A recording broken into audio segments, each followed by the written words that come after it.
Hello, dear students. Welcome back to my channel Physics SPC. A double star is a composite system of two stars rotating about their center of mass under their mutual gravitational attraction. इस पे ध्यान दें. Let us consider such a double star which has two stars of mass m each. दोनों star की mass same है and separation L. If t is the time period of the rotation about their center of mass, find the value of time period.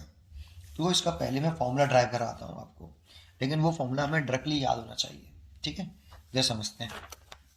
पहले हम ये मान के चल रहे हैं कि हमारे पास दो स्टार हैं. ये एक स्टार आपका ये है, इसका मास m1 है, और एक स्टार हमारे पास ये है जिसका मास m2 है, और इनके बीच की जो सेंटर टू सेंटर सेपरेशन है वो स्मॉल r है. अब बताओ इन दोनों सिस्टम का, इसको एक सिस्टम मान लो पूरे को. ये दो स्टार हो गए, एक स्टार एरा एक स्टार एरा, और इस पूरे को एक सिस्टम मानो. इसका सेंटर ऑफ मास कहाँ होगा? तो जैसा कि हम जानते हैं जिसका मास ज़्यादा होता है उधर की तरफ सेंटर ऑफ मास होता है. तो इसका सेंटर ऑफ मास ये रहा. तो ये वाला जो स्टार है और ये वाला स्टार इसके अबाउट रोटेट कर रहे होंगे. तो ये वाला स्टार ऐसे घूम रहा होगा, ऐसे ऐसे, और ये वाला स्टार इस, देखो इसकी ये रेडियस हो गई. सेंटर ऑफ मास को सेंटर ऑफ मान के सेंटर ऑफ मास के अबाउट घूम रहा है. ये वाला इसको सेंटर, तो इसकी रेडियस ये वाली है. तो इसकी तो रेडियस मैंने मान ली r1 m1 की, और इसकी रेडियस हो जाएगी ये वाली r2 सर्कुलर ऑर्बिट की रेडियस. ये ऐसे घूम रहा होगा बड़े उसमें ऑर्बिट में ऐसे. इसकी रेडियस r2 है, सर्कुलर पाथ की रेडियस r2 हो गई. तो इसकी स्पीड मान लो ऐसे मान लेता हूँ, ये v2 है. तो इसकी ये इधर घूम रहा होगा ऐसे, ये v1 है. तो लीनियर स्पीड बराबर होंगी. सोच के बताओ क्या दोनों की लीनियर स्पीड सेम होंगी? नहीं, क्योंकि सर्कुलर पाथ की इसकी रेडियस अलग है और इसकी सर्कुलर पाथ की रेडियस अलग है. तो रेडियस तो अलग अलग होंगी, लीनियर स्पीड तो अलग होंगी. इसकी सर्कुलर पाथ की रेडियस r2 है, इसको फिक्स मान के घूमा, ये फिक्स्ड है और ये इसके चारों तरफ घूम रहे हैं इस तरह से. तो v2 की वैल्यू होगी, सर्कुलर मोशन वाला कंसेप्ट लगाओ, r2 ओमेगा, और इस v1 की वैल्यू r1 ओमेगा. लेकिन ओमेगा सेम होगा. जब ये घूम के यहां से यहां आ जाएगा तो ये वाला घूम के यहां आ जाएगा बेटा. तभी तो इनके जो ग्रेविटेशनल फोर्स ऑफ अट्रैक्शन है ना, वो सेंटर ऑफ मास की तरफ रहेंगे, सेंटर ऑफ मास से पास होंगे. ग्रेविटेशनल फोर्स ऑफ अट्रैक्शन, दोनों के बीच में जो ग्रेविटेशनल फोर्स ऑफ अट्रैक्शन है वो सेंटर ऑफ मास से पास होना चाहिए. डायरेक्शन जैसे जब ये पोजीशन यहाँ है तो ये वाला मास इसको अपनी तरफ अट्रैक्ट कर रहा होगा ऐसे, और ये वाला मास इसको अट्रैक्ट कर रहा होगा, और इन दोनों की लाइन ऑफ एक्शन कहाँ से पास हो रही है? सेंटर ऑफ मास से. जैसे अब ये घूम के अगर यहाँ आएगा तो ये घूम के यहाँ आ जाएगा. तो ओमेगा सेम होना चाहिए इसका, एंगुलर वेलोसिटी सेम होगी बट लीनियर स्पीड डिफरेंट होगी. एक पॉइंट. अच्छा, और दूसरा पॉइंट समझते हैं. अब क्या करना है इसमें? ग्रेविटेशनल फोर्स तो कितना है बेटा आपका? ग्रेविटेशनल फोर्स तो बराबर होंगे, F बराबर G, दोनों मास का मल्टीप्लाई और दोनों मास के बीच की शॉर्टेस्ट सेक्शन कितनी है? R मानी है मैंने, तो R का स्क्वायर. अब ये जो ग्रेविटेशनल फोर्स है इस पार्टिकल को सर्कुलर पाथ पर रिवॉल्व करने के लिए सेंट्रीपिटल फोर्स प्रोवाइड कराएगा, और ये वाला फोर्स भी इसे सेंट्रीपिटल फोर्स प्रोवाइड कराएगा इस वाले सर्कुलर पाथ को घुमाने के लिए. ओमेगा दोनों का सेम है. तो हम कहेंगे कि ग्रेविटेशनल फोर्स ऑफ अट्रैक्शन, अगर इसकी बात करें हम, तो F बराबर ये जो ग्रेविटेशनल फोर्स है आपका Fg, इसी को हम क्या बोलेंगे? Centripetal force of of star m2 के लिए लिख ले रहे हैं. तो कितना लिखते हैं? Fg कितना है? G m1 m2 over r का square is equal to centripetal force of star m2. तो m2 के लिए लिख रहे हैं, तो m2 सर्कुलर पाथ में घूम रहा है बेटा इस वाले पर, सेंटर ऑफ मास के अबाउट, है ना. तो क्या लिखें? m2 और r2 ओमेगा स्क्वायर. ये ऐसे क्यों लिखा? क्योंकि सेंट्रीपिटल फोर्स होगा वैसे तो एक्चुअल में m2v2 का स्क्वायर ओवर r2. क्योंकि सर्कुलर ऑर्बिट की रेडियस लिखनी होती है यहाँ पर, तो सर्कुलर ऑर्बिट तो ये जो है R2 रेडियस के सर्कुलर पाथ में तो घूम रहा है, तो इसलिए ये लिखेंगे और V2 की वैल्यू रखेंगे जब R2 ओमेगा, तो M2 V2 की जगह पे जब R2 ओमेगा लिखेंगे तो R2 का square omega square upon R2 से एक R2 कट जाएगा, तो आ जाएगा ये। यहाँ से सॉल्व करें तो देखो M2 से तो M2 कट गया, ये GM1 ओवर R का square is equal to R2 omega square. अब इसमें हमें सबसे पहले R1 R2 पर कॉन्सेंट्रेट करना पड़ेगा। तो आपको सेंटर ऑफ मास का कंसेप्ट पता हो तो ये जो R1 होता है ये सेंटर ऑफ मास है, तो जो R1 की वैल्यू होती है इस मास की सेंटर ऑफ मास से ये होती है M2 R over M1 plus M2, और जो R2 होता है मास की सेंटर ऑफ मास से डिस्टेंस R2, ये लिखते हैं तो M1 R, और R दोनों मास के बीच की सेपरेशन है M1 प्लस M2। अगर आपको ये नहीं पता है तो अभी लास्ट में समझा दूंगा आपको इसको ये कैसे आया। ये सेंटर ऑफ मास का कंसेप्ट मैंने यूज़ किया है, तो ये हमें पता होना चाहिए, ठीक है। तो आप क्या करिए, M1 की वैल्यू पुट कर दीजिए, आप सॉरी R2 की वैल्यू पुट कर दीजिए ये वाली यहाँ, तो GM1 over R square is equal to R2 की वैल्यू कितनी, M1 R over M1 plus M2, ये R2 की वैल्यू पुट कर दी इंटू ओमेगा स्क्वायर। देखो M1 से M1 कट गया, इसका से मल्टीप्लाई कर लो और R को नीचे ले आओ, तो GM1 plus M2 over R का क्यू हो गया और ये ओमेगा स्क्वायर हो गया। बस ये वाला फॉर्मूला ही हमें याद होना चाहिए, GM1 प्लस M2, और यहाँ R क्या चीज़ है समझ में आता है, R जो है सेपरेशन है बिटवीन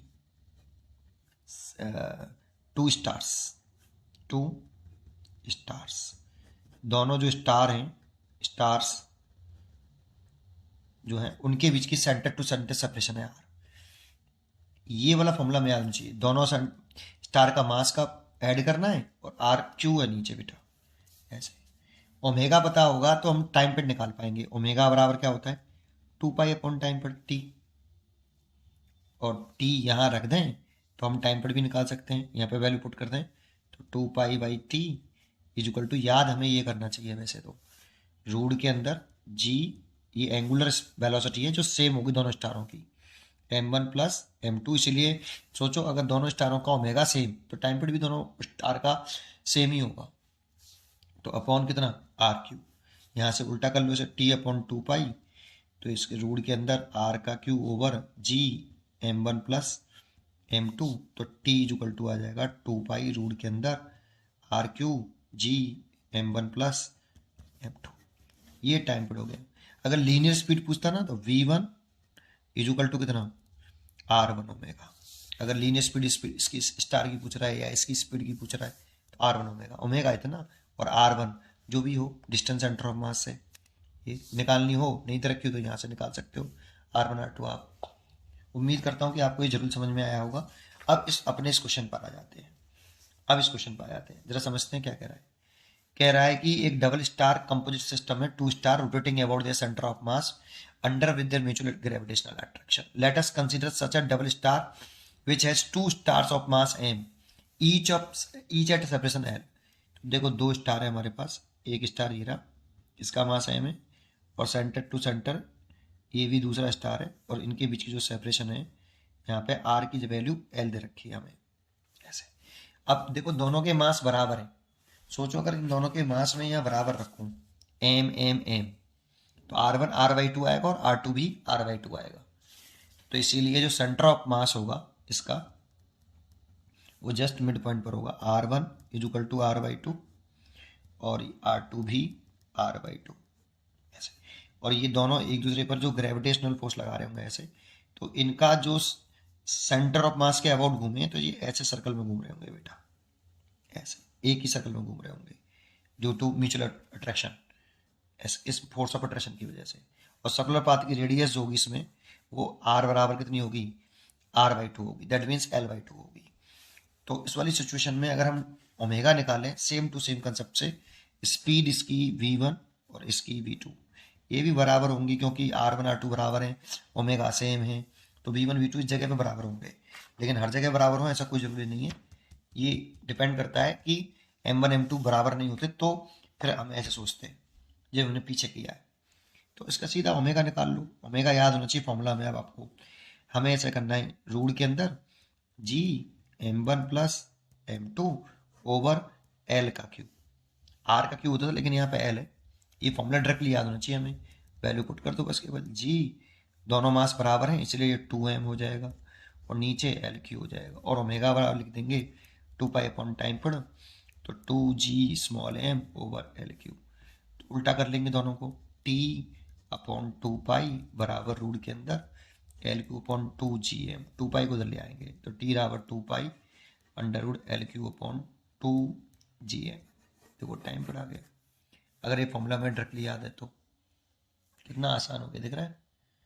ये डबल स्टार जो होगा सिस्टम होगा, डबल स्टार सिस्टम, उसके लिए फॉर्मूला है। मैंने तो पूरा बताया आपको ये। अच्छा, जिसको ये चीज़ नहीं आती ना तो उसके लिए थोड़ा सा समय और लूँगा मैं, आप स्किप कर सकते हो यहाँ से। तो आप अगर जिसको ये समझ में नहीं आता ये कैसे हो गया R1 ऐसे, तो देखो ये सेंटर ऑफ मास का कंसेप्ट होता है। ये मास M1 है, ये मास M2 है। अब इसी को आप ऑरिजिन मान लो, इसे एक्स एक्सेस मान लो, इसे वाई एक्सेस मान लो, और इसे ऑरिजिन माना है तो इसके कोऑर्डिनेट 0 0 हो जाएंगे। ये सेंटर ऑफ मास है। अब ये डिस्टेंस तुमने R1 मानी है और ये डिस्टेंस आपने R2 मानी है और ये डिस्टेंस आपने R मानी, तो कोऑर्डिनेट लिख सकते हो क्योंकि इसको ऑरिजिन माना है तो सेंटर ऑफ मास से कोऑर्डिनेट लिख सकते हो। सेंटर ऑफ मास से कोऑर्डिनेट ये डिस्टेंस R1 तो x हो गया R1 और y तो 0 है ये, और इसमें x कितना हो गया R और y आपका 0 है। अब XCM का फॉर्मूला आप जानते हैं, XCM जो इक्वल टू होता है M1 X1 plus M2 X2 over कितना M1 प्लस M2। अब XCM का कोऑर्डिनेट कितना है यहाँ पे, ये XCM है और ये YCM है, तो XCM तो R1 है, M1 M1 है, X1 कितना है, ये X1 है, ये Y1 है, ये X2 है और ये Y2 है। तो X1 कितना है 0, तो ये 0 हो गया, प्लस M2 X2 कितना है देखो R हो गया ओवर M1 प्लस M2, तो R1 इज इक्वल टू आ गया M2R over M1 plus M2। ये देखो ये आ गया, और R1 plus R2 is equal to R होता है, तो R2 निकालना हो तो यहाँ से आप निकाल लेना, यहाँ पे R1 की वैल्यू पुट कर देना, सॉल्व करोगे तो R2 आपको ये दिखाई देगा M1R और M1 प्लस M2 ये दिखाई देगा। उम्मीद करता हूँ कि आपको मैं क्वेश्चन समझा पाया हूँ पूरा क्लैरिटी के साथ। पढ़ते रहिए और खुश रहिए। Thank you.